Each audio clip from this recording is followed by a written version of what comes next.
అవును అవును స్వామి, అతని క్రోధావేశములు చూచుచుండా మొదటకు మనకు ఏ అపాయము కలుగుచున్నదో అని మిక్కిలి భయముగా ఉన్నది స్వామి.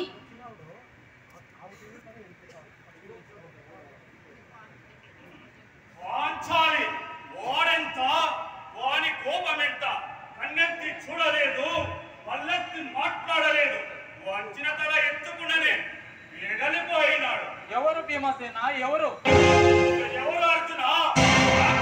నిర్మాత అన్నగారికి ప్రియప్రాణి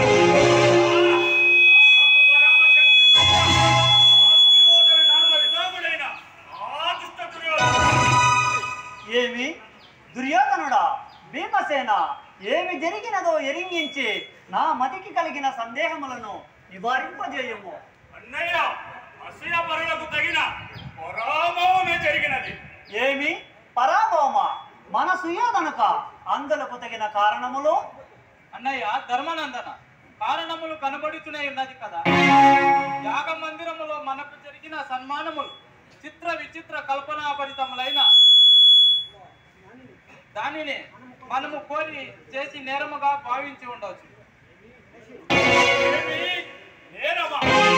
ఎవరిది నేరము? ఆత్మ బంధువులను దయదలిచి ఈ మయసభకు ఆహ్వానించుట మన నేరం. శిల్ప కల్పన చాతురములకు ముక్తుడై విభ్రాంతి శాంతి కావటం మన నేరములు లేని చోట ఉన్నట్లుగా భావించి తల కొట్టుకొనుట మన నేరం. ఫలములను నీరాశల వెలుగులుగా భావించి నీటిలో పడుట మన నేరం. అతని భంగపాటును గాని అంతఃపుర కాంతులు ఫల్లుమని నవ్విన అతని గ్రహపాటే కాని పొరపాటు కాదే.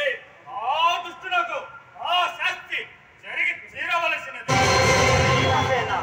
కౌరవులు మనము అన్నాదమ్ముల బిడ్డలము, వారి అవమానాలు కూడా మనవే నాయన. మాటి మాటికి వారిని వీట్లు తూలనాడుట ధర్మము కాదు, శాంతించుము.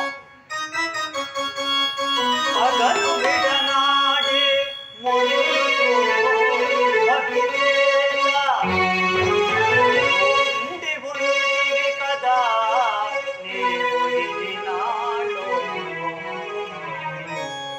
బొందుబార్యంబు విడనాడ, బొందుబార్యంబు విడనాడ భావ్యమగునే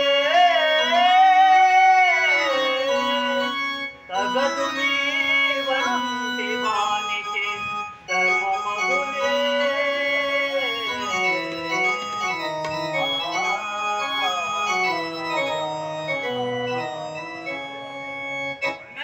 ధర్మానందన, ధర్మము అధర్మమని చెప్పుచుంటేవే కాని తనకు మాలిన ధర్మము ఈ లోకములో ఎందైనను గలదు. ఆనాడు నన్ను ఛలములో కట్టివేయుట ధర్మమా? అన్నములు తినిపించిన ధర్మమా? పాపల చేత కరిపించిన ధర్మమా? ఏ పాపం ఎరుగని మనలను రాక్షాగృహమునందు దహించిన కూడా ధర్మం. వారి వలన మీకెట్టి అవమానము సంభవించలేదని మాట్లాడుచున్నాను.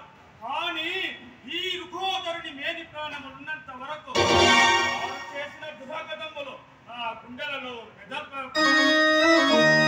బాల్యము నుండి మనకెన్నో దురాగతములు గావించిన ఆ దుష్ట దురోధనుల ధ్వన నీవిక్కను దయ ఎంతటి శాంతమూర్తివయ్యా.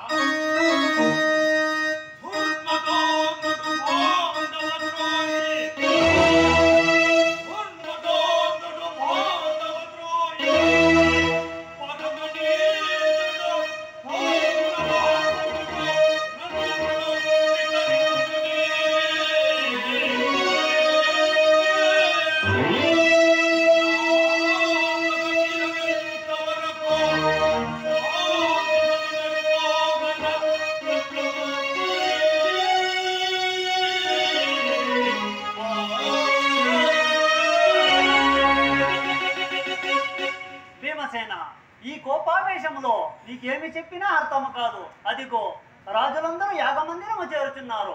సోదరులారా ఇక పోదుము రండి.